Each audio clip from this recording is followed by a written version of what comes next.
So I'm going to talk a little bit about networking in the new normal, and then I'm going to open it up for questions. I think I may have been muted. No, you're fine. Oh, good. All right. I just saw you've been muted by the host. So anyway, I am going to go through some of this content and then open it up for questions. I hope to have at least half of our presentation on questions. Now, I don't know, Greg, if you showed the book cover or not, but this is the draft of the book cover on the left, Infinite Giving, that I'm working on with Greg and Julian. And of course, that's another photograph of the three of us at my house here in Austin, Texas, that we took just a few months ago. So it was great having you guys out. We had a blast. I have, by the way, I finally have a cabinet for that little device that you were playing with here, Greg. So it's showing very well now. Good. I'm going to talk a little bit about networking in the new normal. And I want to start by saying we're all in this together. We're all impacted by the COVID virus. The question really is, how are we going to respond? I know, some people have said, yeah, well, I mean, you're different, you've got this global company, but, let's think for a moment. I'm in a business that we have 9,500 in-person meetings every week. This was absolutely the most disruptive thing that has ever happened to BNI, without a doubt. And I am sure that it is the most disruptive thing that has happened to most of you, if not all of you. And so we truly are all in this together. I'm going to talk a little bit about disruption because we've certainly experienced it, and it won't be the last time we experience some form of disruption. The thing is, we all have one huge advantage over most people, and that is we have a powerful personal network. If you're active in BNI, you've got your own personal network, and that is really incredibly powerful. We've been calling this social distancing, but I don't like to call it social distancing. I prefer to call it physical distancing, not social distancing. The truth is, you should be more social than ever right now. You need to activate your network in ways that you've never done before. The bottom line here is that right now, we don't want to stop networking. We just need to do it differently. And there are advantages and disadvantages. I mean, I think there's a disadvantage to being able to see people in person, shake their hand. There's just nothing more connected than that. On the other hand, it also gives us an opportunity to do things like this webinar, where I can talk from another country in real time. I mean, I think about what would have happened had the COVID virus hit in the late 80s. When BNI was reasonably new. Oh my goodness, everything would have come to a halt, at least through the BNI online platform and technologies like this. We are able to stay connected. So I have some suggestions at this time, and we're, I'm seeing parts of the world open up a bit and releasing a little bit of the physical distancing. But I think this is really important. The next few things I'm going to suggest. Microdose your news. Microdose the news. Microdose the amount of news, and these are mostly North American venues. But by the way, the news that I watch the most or read the most is actually, here it is on my tablet, the BBC. I find that the BBC has a lot more news that's not as crazy as some of the venues or some of the news outlets that you see here. Anyway, microdose your news about the COVID virus, because I know one person who's spending 8 to 10 hours a day sitting in front of the news, watching the COVID virus, and he is absolutely positively convinced that the sky is falling. The world is coming to an end. Things will never, ever be the same. And if you are in that mental space, and I'm guessing most of you aren't, because you've been active with BNI throughout this process, that if you are in that mental space, it affects you in a way that will impact you when We are out of what I like to call the great pause.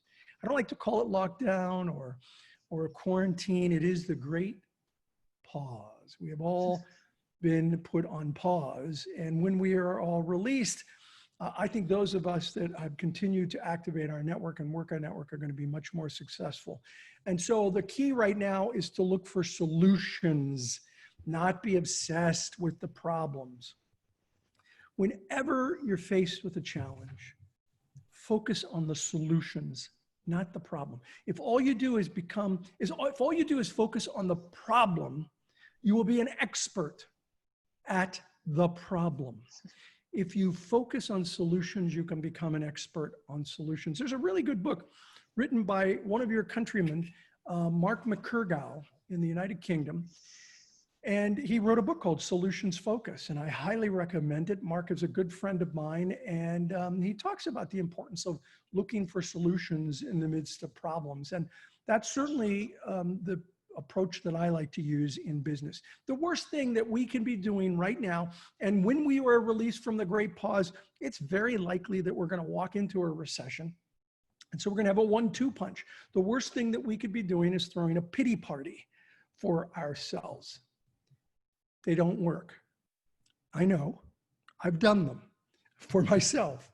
And the pity parties, they're not that effective. When it's over, I feel the same or worse. And I'm certainly in the same place as I was before. So what we have to do is think about disruption. And sometimes the disruption happens and it's out of left field, like the COVID virus. It was, nobody saw that coming, or very few people saw that coming. And then you have to be prepared to react to the disruption. Sometimes the writing is on the wall and you have a little bit more time. But disruption is here to stay. It's going to happen again. It has happened many, many times in the past. Disruption is something that you can actually think about before it happens. And I think you might find the end of this story, when I'm getting close to the end of the slides, you might find interesting, because I've been thinking about disruption in BNI for some time. I started thinking about disruption when I was thinking of several companies, some North American, some global. The first in North America, and it's Sears. Sears was at one time the largest retailer in North America.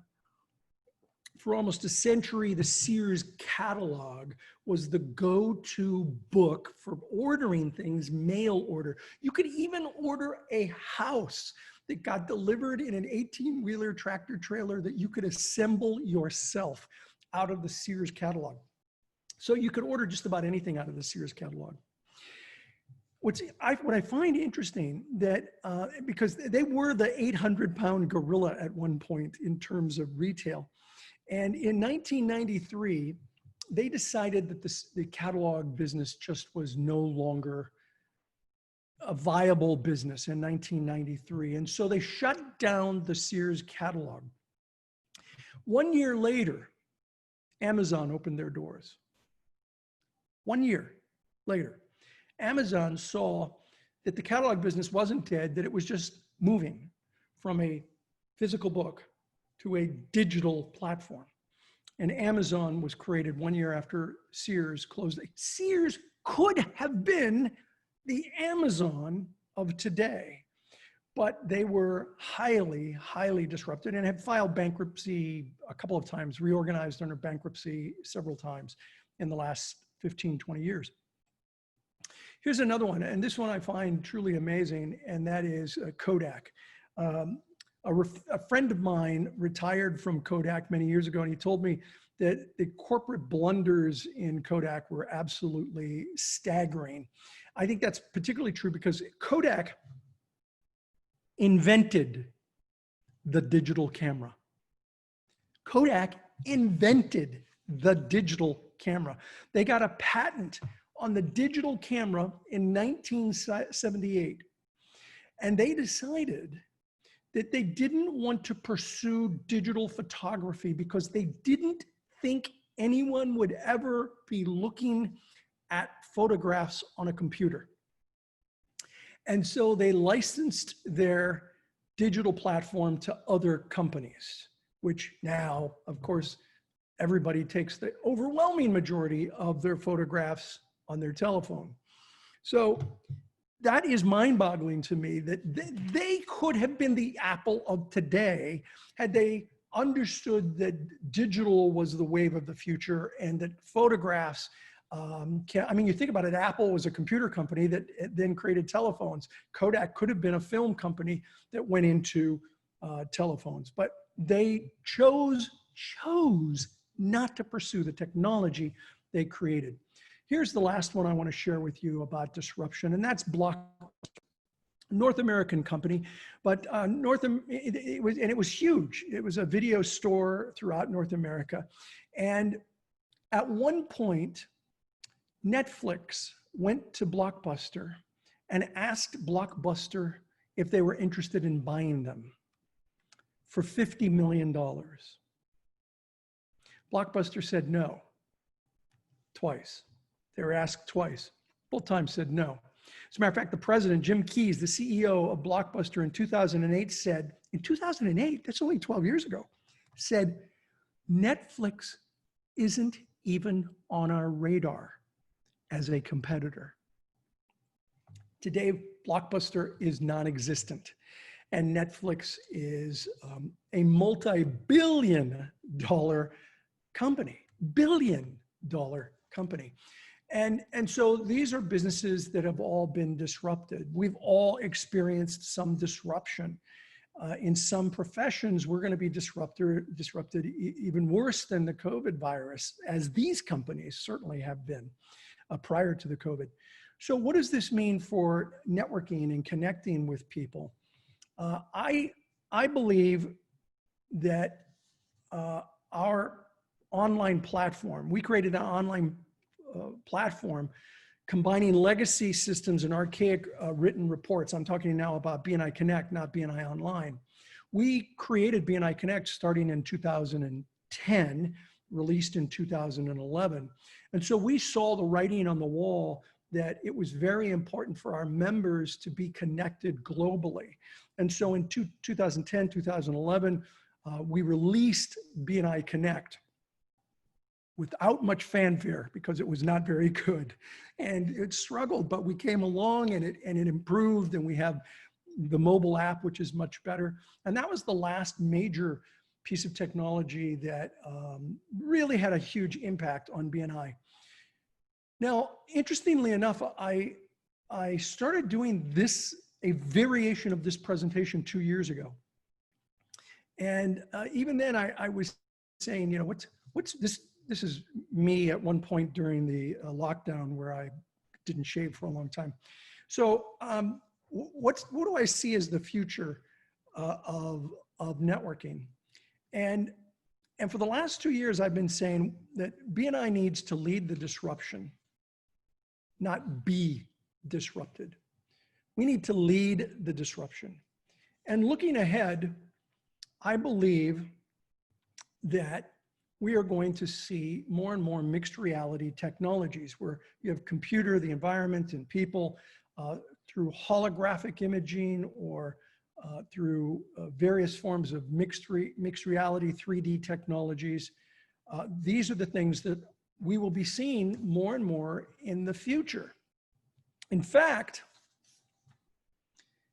I started writing about this because I was reading about the technologies that was developing, and I read something from Linden Labs, the vice president of Linden Labs, just 2 years ago, said that mixed reality technologies within 5 to 10 years will be as commonplace as the iPhone. It will be as commonplace as the iPhone within 5 to 10 years. So what does that mean for us? Well, you know, maybe it's going to be something like the Jedi Knights, where you've got, you know, real Jedi showing up and there's holographic images of Jedis.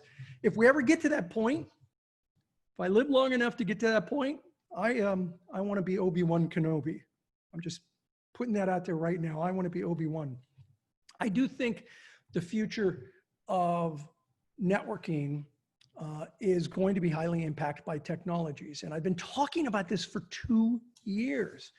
And I said the place to start the future of networking really is in taking a look at the technologies that exist. I I've been saying that we need to start looking at technologies that will allow us to, in fact, meet online. And when I first talked about that, I have to tell you, the feedback that I got from BNI directors and members were, are you completely crazy? This, you've created the world's largest in-person network. How could you say we need to be doing this online? I wrote an article, I'll show a screenshot in just a little while, in 2018 that said that the future of face-to-face networking will be online. I wrote that for Entrepreneur back in 2018. Little did I think, and I sit in there that within 5 to 10 years, I believe that would be the case. Well, little did I know that, and I certainly wasn't thinking that the COVID virus or that any kind of virus would escalate that would, move that timeline along very quickly, but it did. And so I think our place to start is to embrace this technology that we have. I believe that there will be a number of chapters worldwide that move to some kind of hybrid system of online and in person, not just online. I don't think the technology is there yet to be as effective online as it is in person. One of the things is it's really easy to get distracted. I'm sure you've seen that in the BNI online meetings. It's very easy to get distracted. You got to make sure people are really, really focused. But I think it is the wave of the future, and we have to recognize that. I don't really know what the future holds, but I do know that we can influence it. We can have an influence on the future that we have, and I want to influence the direction of networking. I don't want to be just completely disrupted by it. So there's an article that I wrote in March of this year, March 19th, called Networking Online. If you'd like to read it, go to ivanmisner.com, go back to March 19th. You can see this article that I wrote about networking online. And I talk about some of the things that I'm about to share right now. You're, for the most part, doing most of your networking online. And so here are a few things that you should consider as you are using platforms like Zoom or Skype or GoToMeeting. It's really important that you spend this time activating your network. However much time left we have in the great pause, this is the time where you really have to spend time activating your network. For many years, I said, it's not what you know or who you know, it's how well you know each other that really counts. And one of the things that I've learned over the years is that crises like this, people tend to have two reactions. They either get frozen in fear or they get focused on solutions. I find that people who get focused on solutions and not frozen in fear are the ones who end up coming out of the crisis much more successful than others. Many of you are in situations where you really cannot do any business at all. And so if that's the case, what you have to be doing is spending that time developing your network, connecting with people who are part of your network, doing one-to-ones with people who you have a relationship with so that you can go deeper. Because if your network is a mile wide and only an inch deep, it'll never be very powerful. You need both a wide network and in places it needs to be deep, where you have deep connections and deep relationships with other individuals. So doing online face-to-face meetings, to be honest with you, I think they're very much like an in-person face-to-face meeting. The technology that exists today allows for pretty effective face-to-face meetings. And one of the things that I recommend is that you go in reverse order of something I call the VCP process. And if you've been in BNI for any length of time, you've heard us talk about VCP. Let me give you 60 seconds on what it is. First, you have to, when you meet people, you have to create visibility. They have to know who you are and what you do. Then and only then can you get to credibility, where people know who you are, they know what you do, they know you're good at it. If you're in BNI for any length of time, you should be at credibility within 6 months to a year, depending on your profession. Some professions will take a year. Financial services, for example, will take a while. to move to credibility. And once you're at credibility, then and only then can you move to profitability, where people know who you are, they know what you do, they know you're good at it, and they are giving you referrals. This is a referral process, not a sales process. So you may think you're at profitability with your clients, but you're not unless your clients are giving you referrals on a regular basis. If they're not giving you referrals, then you're not at profitability with your own clients. Now, the VCP process, what I do is I recommend that you do your online face-to-face meetings in reverse order of this. That is, start with the people that you're at profitability with. Connect with them, talk to them, then go to the credibility. Then when you've gone through everybody that you think you're at profitability with, that you feel you're at credibility with, then move to people that you are at visibility with, that you know, but you don't know real well, and you want to make good use of this time, and you want to do a one-to-one. So here's a couple of things on the one-to-one. First and foremost, particularly right now, you want to ask how they're doing. How are you doing? And in the conversation, I recommend you do a gains exchange, which I'll share in just a moment, which most of you should also know. But at some point in the conversation, you want to say, how can I help you? And you may not be able to help everybody. We can't help everybody, but we can help somebody. And helping somebody might just be moral support. It might be brainstorming on what they're going to do when we are released from the great pause. There are many ways that you can help people.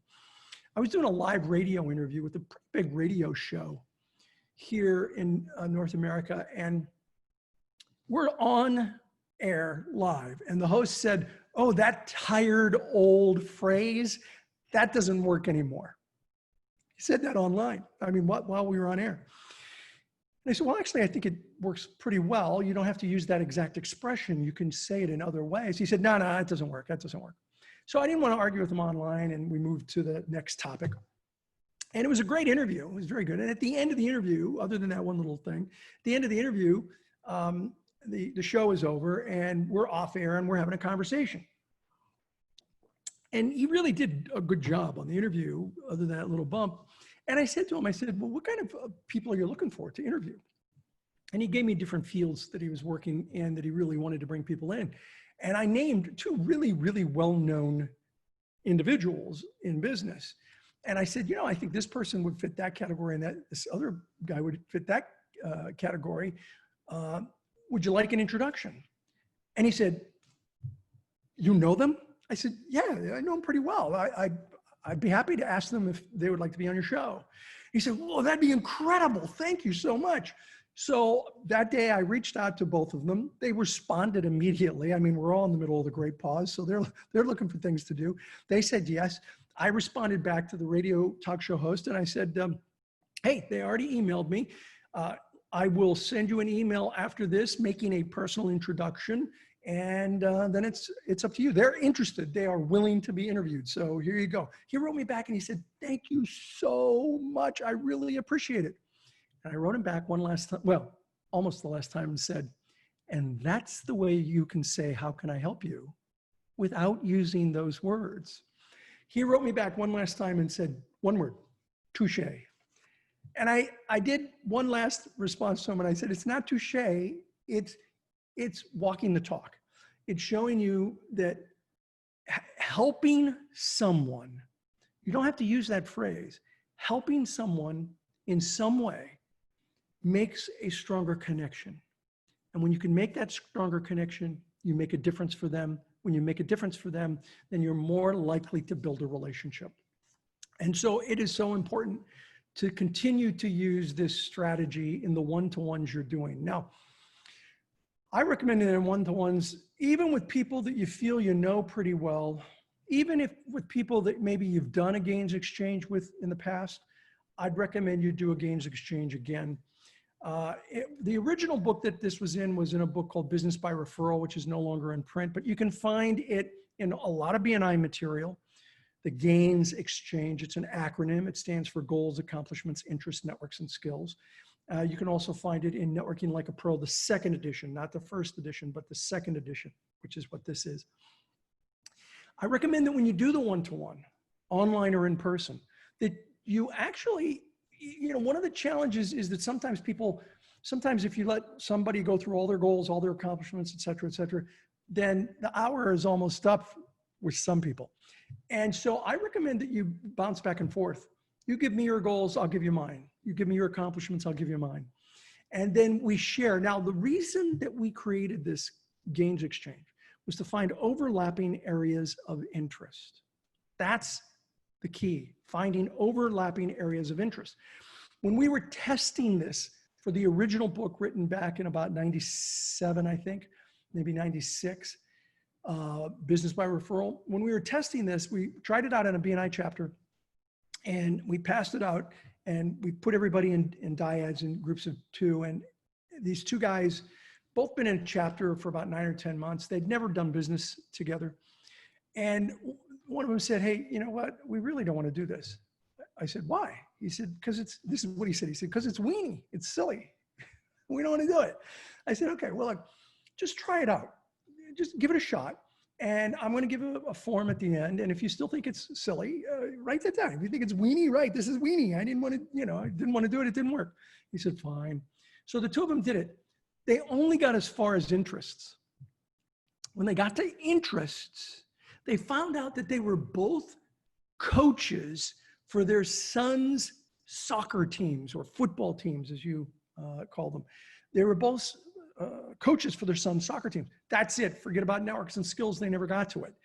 All they did was talk about interests, the coaching, and they talked about coaching techniques, and they agreed that they would scout for each other. One would go to watch some games of the competitor, and then the other would go do that. They'd do it for each other. The rest of the time was spent just talking about soccer. They said, well, sorry, we didn't complete it. And I remember thinking, oh yeah, you completed it perfectly because you found an area of interest that you were so interested in that you didn't even get any further. That's actually okay. Here's the interesting part. They did, really stay connected on the coaching, and just within just a couple of months, they started passing each other referrals. Now they'd been in the group for 9, 10 months. Why hadn't they done it before?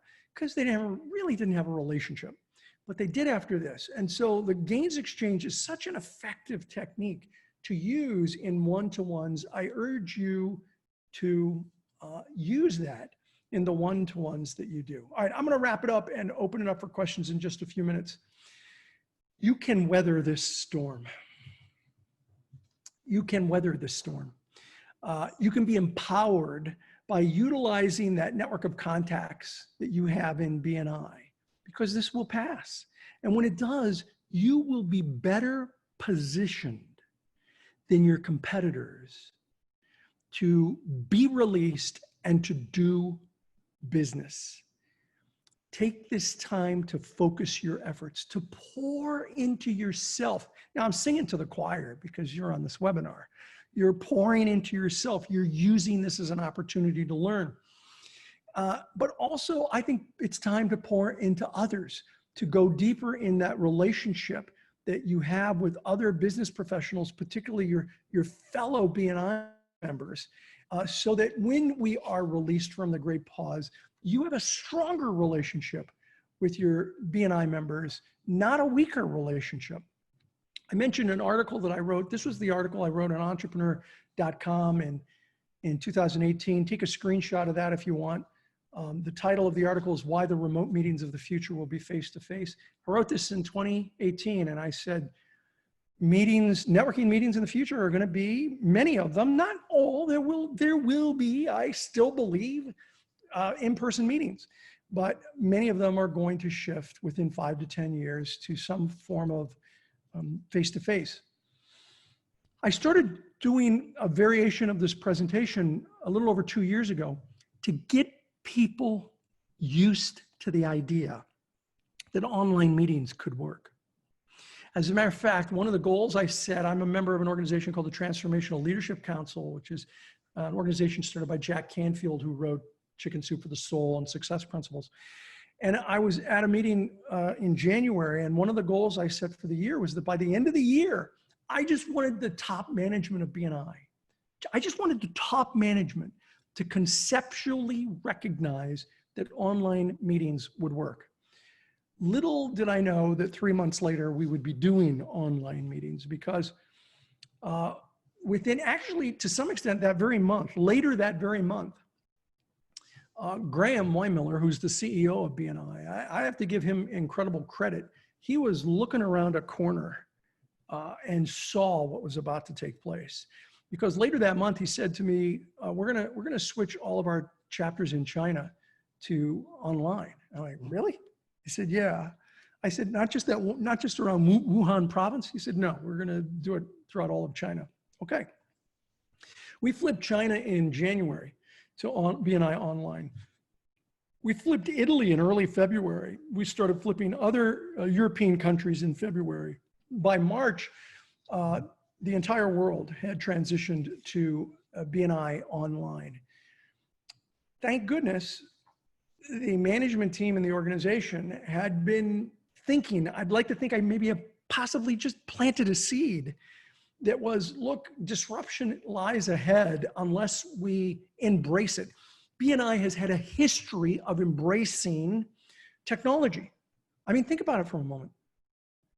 We have a 3-letter domain, BNI.com. You can't get a 3-letter domain. You haven't been able to get a 3-letter domain for decades.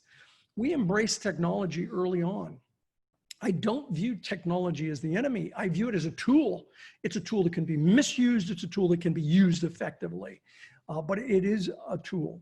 And it's a tool that has kept our network alive globally. We are still having 9,500 meetings every week. All of our chapters worldwide are meeting online. And I think it's a mindset.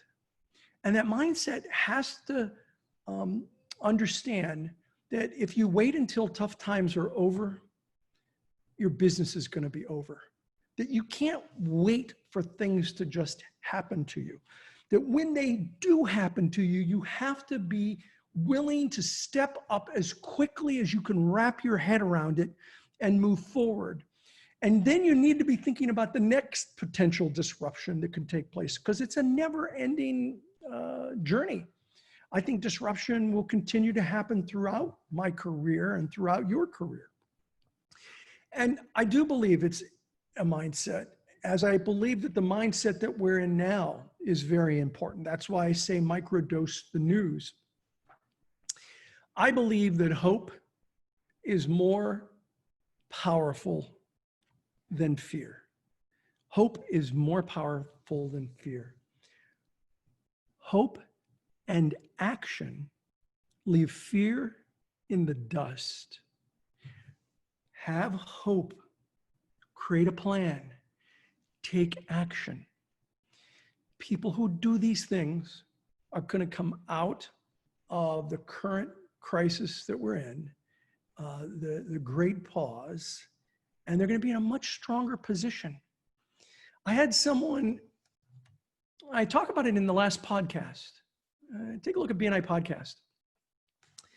The podcast title was Hope is More Powerful Than Fear. And I tell this story about a gentleman where I was posting things about hope, and he just flamed me online. He said, look, you're giving people false hope.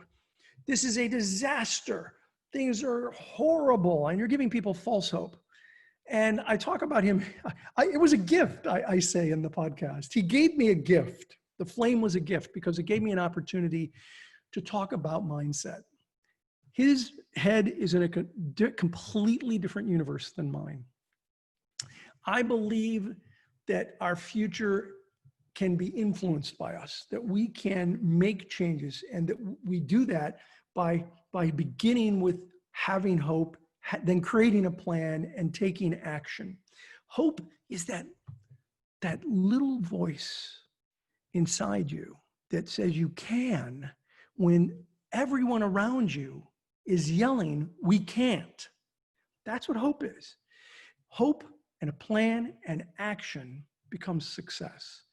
And that's what I believe in. That's what I urge you to believe in. I urge you to continue to use your network as a way of going deeper in building relationships so that when we come out of the great pause, we will be stronger. Today, more than ever, you need your network. You need BNI. You need BNI online today more than ever. This will end. And I don't know if, we'll continue using BNI online, if there'll be a hybrid of some kind, but I know it's here now and it's going to get us through these times. So with that, what I'd like to do for the next 25 minutes, I think I got an hour, Greg. What I'd like to do for the next 25 minutes is tackle the questions that I know you've compiled, Greg. And what I'm going to do is stop sharing my screen and let you throw your questions at me, and I'll try and tackle them one at a time. Brilliant. Fantastic. Before we do that, can we just all unmute our mics and show Ivan just how amazing that was? Wow. Good, thank you, as always. Thank you. Brilliant. Thank Always. you so much. And I have warned Ivan about this Thank briefing, you. so I'm now going to mute you all again. Okay, thanks. So you have a list of questions, Greg. I'll let you, I think it's great for you to read. Oh, hang on. That's just rude. That's really rude. Okay. Lost Greg. So Greg, you muted yourself. I don't know if you know that. well, it's the only way I had to mute everyone and then unmute Ivan. So yeah, so we've had loads of questions in. I apologise for those that submitted questions and I've lost you there, Greg. list. So we're gonna run through them. So let's start right at the beginning. When you started BNI, did you ever imagine it would get to the size and scope that it is and still be growing? So when I started BNI in 1985, I'd like to tell you that I had this vision of an international organization with chapters all over the world, but I'd be fibbing to you. The truth is, I started BNI with the idea of having one group, just one. And I was a management consultant. My doctoral work was in organizational behavior, and I was still working on my doctoral degree. And I started one group as a management consultant, and I brought in my friends. I wanted to be able to refer my friends, and I hoped that they would be willing to refer me as well. And from the very beginning, I only allowed one person per profession. And I'll tell you why. I didn't want my competitor there. And I started the group in a very structured way, one person per profession, because I'd gone to a lot of networks, and Greg knows this, and he wrote the story for Infinite Giving. I went to groups that were incredibly mercenary. Everybody was selling to each other. And I'd leave those meetings and I felt like I'd been slimed. I needed to go home and get a shower. And I hated going to those networks. And then I'd go to these other groups that were really social. It was happy hour and hors d'oeuvres, and nobody was doing business. And I didn't like those groups either. And so what I wanted to take a focus on business, but not be so totally transactional. And I wanted to take a focus on relationships, but not be totally social, and merge them together. And the glue that would hold them together is our principal core value of givers gain. And I just really wanted one group. But someone came to me and asked if I would help open up a second group because she couldn't join. Her profession was represented. I actually told her no. I said, no, I don't want. I'm not going to open a second one. I don't run networks. I'm a business consultant. She said, well, this is kind of consulting. You're helping me build my business. I'm like, that's a stretch, but okay, fine. So I helped her open up a group, and people came to that group who couldn't join, and they said, hey, this is great. Would you help me open up a group? And I said, no, this isn't what I do. And they talked me into it, and I did it at the end of the year. So in the beginning, no.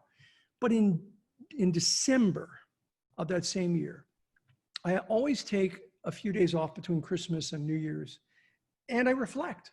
I look forward, where do I want to be in 10 years? Where do I want to be in 5 years? What's my plan for next year? How did last year's plan compare to the results? And at the end of the year, I had 20 chapters of BNI. And I was like, what the heck just happened? That wasn't in my plan. I mean, not at all in my plan. And that was what some people call the Brody moment. Brody, B-R-O-D-Y. Most of you probably have seen the movie Jaws. And, you know, there's Sheriff Brody and the scientist. They're on the ship, and the Jaws goes by, and Brody says, "You're going to need a bigger boat." And that was my Brody moment. That's when I was like, this is going to be way bigger, because we don't teach this in colleges and universities anywhere in the world. We don't teach networking, referral marketing. People don't know how to do it. I thought I was the only one. I was 28 years old when I started BNI. I thought that these other business people knew how to do it, and I was just going to put it together, and I'd go to school on them. But the truth is, no one really understood the process of doing it and what a good referral is. And that's when it hit me that this could be a much larger organization. And it was in December of 1985 that I created the first plan to scale BNI and make it much, much larger. Today we have over 9,500 groups in more than 70 countries around the world. Great question, Greg. What else? So along the same line, so if you had the chance to do it over again. You have to unmute yourself. Oh, no, can you hear me? Okay, you're good now. Excellent. If you had the chance to do it all over again, what would you do differently? I'm losing you. Okay, let's try that one more time. If you had the chance to do it over again. Repeat it one last time for me, Greg. If you had the chance to do it over again, what would you do differently? Well, how many hours do we have? Listen, I made so many mistakes, throughout my career. It's hard to say. I'm asked that question from time to time. There's a TV show, I don't know if you guys have it or some variation of it in the United Kingdom. It's called Mythbusters. And I love Mythbusters. There's no new episodes, haven't been for a few years, but I love the episode. I love the show. And one of the people in the show has this expression. He says, I reject your reality and substitute my own. And so I kind of reject the principle of would you do things differently? Because I think the answer to that really is everybody would say yes. The real nugget in framing that kind of question is, did you do the best that you could with the information you had? And the answer to that question is yes. So I don't regret, you didn't use the term regret, but I don't regret my bonehead stupid decisions that I made throughout my career, and I made a number of them.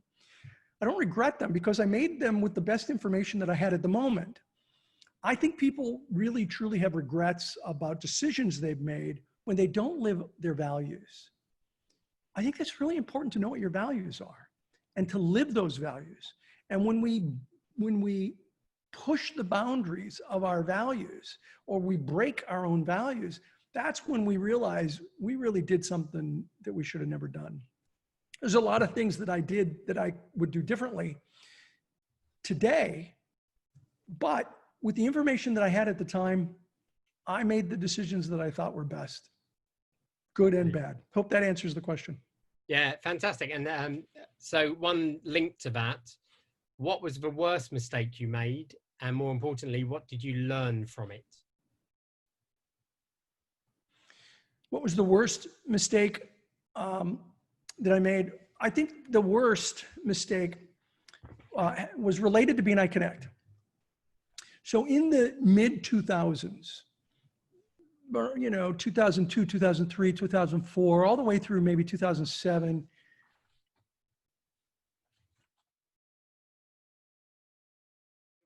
what was the worst mistake you made and what did you learn from it?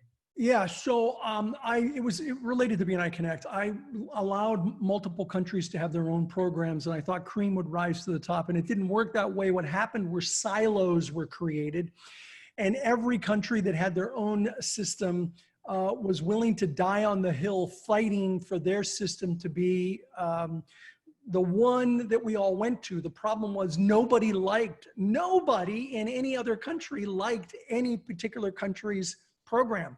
And so I had to, it's like herding cats. I had to get all of the countries together and agree that what we had to do was form one system and that everybody had to go to that system. And that was BNI Connect.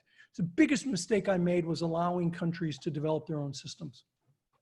Brilliant. Thank you very much. I learned never do that again.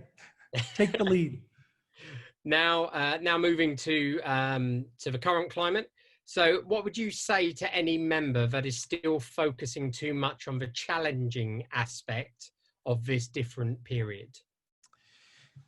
Yeah, so I had let me give you a real life example. I had a president come to me and say, Ivan, I've got a member who is just obsessed with the challenge that we're in, and he's not willing to make the changes to go online, and he doesn't like technology. She said, it's taken all of our effort to get him to be able to put his referrals online. So now to meet online, he doesn't want to do it. So I told her this. I don't usually tell people, tell them Ivan said, because that never goes well. But I did with this. I said, you tell him Ivan said, Ivan also hates change. Ivan hates change. I do. I hate change. The only thing I hate worse than change is failure. I hate failure worse than change. I can change or I can fail. I'm going to change before I agree to failing. And that's the choice he has. And tell him that. You have a choice. You got to change or you're going to fail. And I can tell him you can't make that decision for him. You have a friend, you're not your friend. He is the one that has to make that decision. And tell him you're there for him. You're there to help him. That he doesn't have to do it alone. You're there to assist him in that change. And she did, and he grumbled, but he did. He made the change, and he's on all of the meetings now. And so, look, you can change or you can fail. I vote for change. Brilliant. Thank you very much. We've got some world-class members in this room tonight. We've got chapters that top the national tables regularly. And one of the questions that's coming from one of those members is, what's the real key to changing a culture from generating reactive referrals to actually going out there and proactively generating referrals for their fellow members? Well, it begins with each individual member. If you want to get referrals, you've got to teach people how to refer you. When you're talking each week, you're not talking. You shouldn't be trying to do sales. You should be training a sales force. You should be training your referral partners. So the referral process has to begin with you, the individual, learning how to narrow your business down to one very, very specific element of what you do. Each week, something different. The worst thing you can ever do is stand up and say, I'm a full service, whatever. And talk in generalities. You really need to say, yeah, I'm a printer. I can do any kind of printing, but today I want to talk about. And then you spend time talking about one element of what it is that you do. One benefit, one service, one aspect of what you do. Have before and after pictures if they're appropriate. Show things that you've done or talk about things that you've done. That's the first thing, is it rests with you as the individual. Then it becomes broader. And here's where the chapter can help. The leadership team can really nudge the group to do effective one-to-ones, because the next phase of the development for referrals is going deeper with people and doing the one-to-ones and doing the gains exchange like I talked about. So if you're training your members to really do effective weekly presentations that use LCDs, specific is terrific when you're talking about a weekly presentation. And then you're getting the chapter to focus on doing effective one-to-ones. So do training on one-to-ones.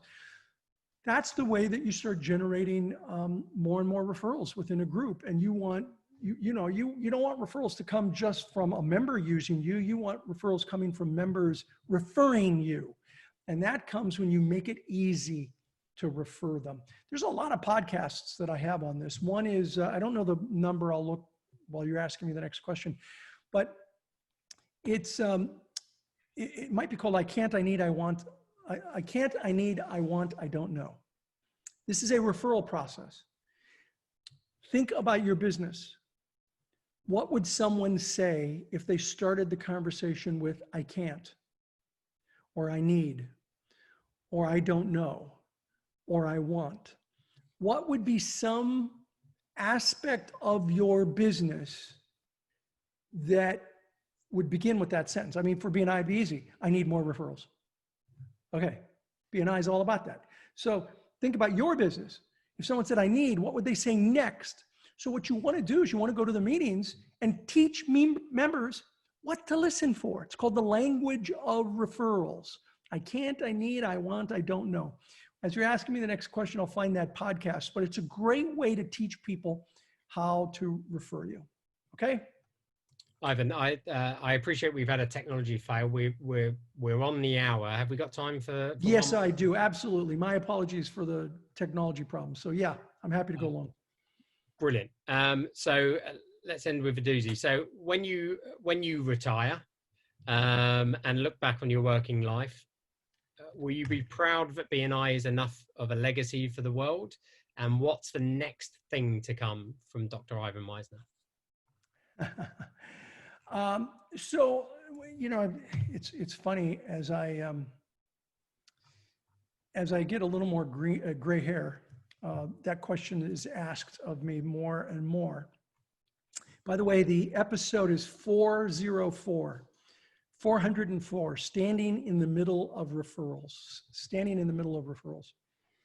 So look, I don't plan on going anywhere anytime soon. I love what I'm doing with BNI. I'm sort of the Colonel Sanders of BNI now. I get to do the fun stuff. Graham's got all the hard work, the CEO. Greg, Julian, the directors, they have the hard work. I get to do the fun stuff. In terms of legacy, I think legacy is very easy for me. Your life is your legacy, full stop. It's what you do, not what you say, that is your legacy. And for me, it's about, it's layering. It's always been about layering. It's about doing things consistently over and over.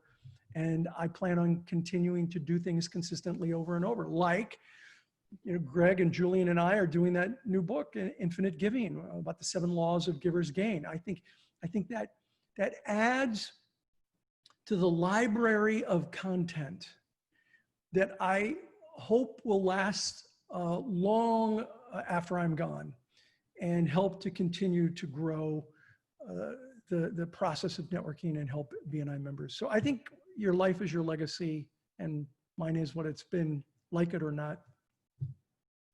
I hope that answers the question. Yeah, fantastic. I've got one about I'm hoping you can help some of our members with feelings of guilt right now. So this actually came from Shabir, who's come in full health and safety gear. And he recognizes that a lot of businesses are struggling during the pandemic. But on the flip side of that, there's also businesses like his that have really thrived because they help businesses get back to work. He's in the health and safety industry. How does he overcome the feeling that he's thriving at the expense of others at a very difficult time? Yeah, I could see where people might have, guilt over that. And I would tell the person, look, you got to release that, because you've been able to come up with, or you were in a business that you were okay. And I just noticed I'm listed as Dana Coyle. Let me fix that. So there are things that you can do to help people. You may be successful right now, but you do have an opportunity to pour into your fellow BNI members. You can be doing one-to-ones. I know you're really busy. Or when this is over, then that's the time for you to be showing your gratitude for the people that have helped you. And we talk about the gratitude effect in Infinite Giving. It's a great chapter. And I think the gratitude effect is very important and very relevant. Embrace the success that you have right now and know that the great pause is going to be over. And sometime between now and then, it's very important for you to show your gratitude to the people that have helped you, because there's going to be a point where you're in trouble. And that's the time that you can call on others. I don't know, Greg, Julian, Phil, I know you, I see Phil here. I know you guys probably know Eddie Esposito, right? So Eddie is one of the founding partners in Ascentive, and he tells a great story about Hurricane Katrina and how Hurricane Katrina wiped out New Orleans. And he was actually living in Atlanta. He moved from New Orleans because he found out his house was destroyed in the news, where a helicopter was going over the neighborhood, and he saw his house underwater. All he saw was the roof. He's like, oh my God, that's our house. And so he realized that he lost everything except what was in his car and his family. And one day a week, he would drive to New Orleans. He was a coach. And what he did was he just said, look, you guys are struggling. My business was in my house, so I'm living up in Atlanta. I'm here just to help you guys. And he poured into these other people. And he said, look, I'm not going to charge you for my coaching. Well, it's okay. We're all in this together. And he supported them individually. And he made a difference in a lot of people's lives. And when less than a year later, he had an opportunity to be a partner in Ascentive. And he went to all of the people that he poured into, and he said, hey, I've got this great opportunity. They've offered this to somebody who hit certain levels of performance. Can you give me referrals that would help me be able to achieve that? And everyone poured back into him. And he was the number one person in the company, and then became a partner in Ascentive, because what goes around comes around. And that's the message, is what goes around comes around. You're doing well. That's fantastic. Embrace that. There'll be a time where you're not. Be willing to come up and ask for help. And the people that you've helped and the people that you've worked with will step up to the plate. I've seen that over and over throughout my life. When you're down, if you surround yourself with the right people, they'll lift you. When they're down, you lift them. That's my answer. Brilliant. Absolutely perfect answer. And I'm just going to, we couldn't get to all of the questions tonight, but there's one I'm going to ask. Is there anything that members that we can do for you? Is there anything that we can do to help you? Well, I really appreciate that. First and foremost, utilize the program that we have. Utilize it.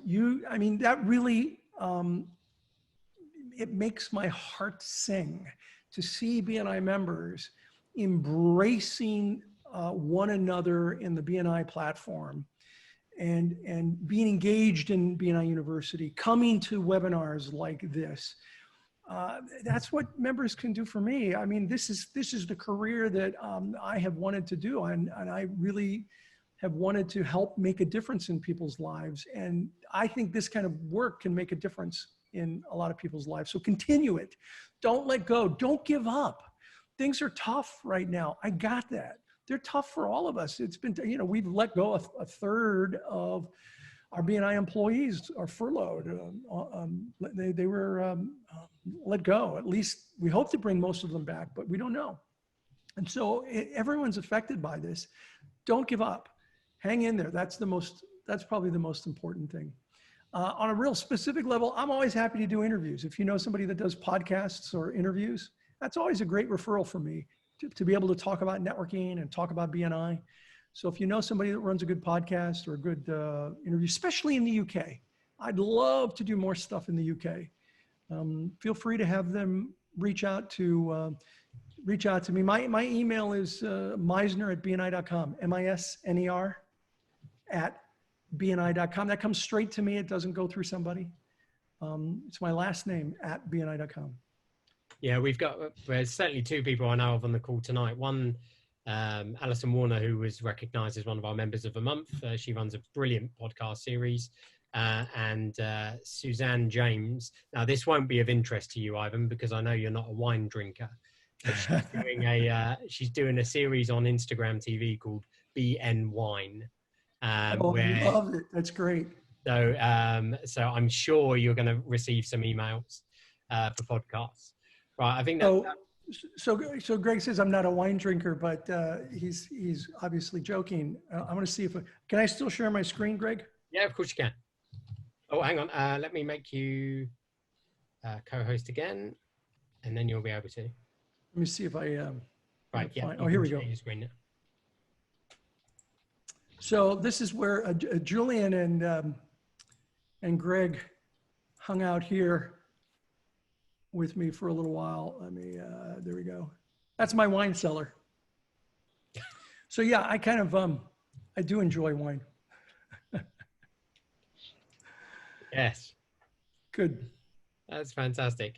Right, I'm going to unmute everyone, and I would like us to give a proper UK and South London thank you to Ivan. Thank you.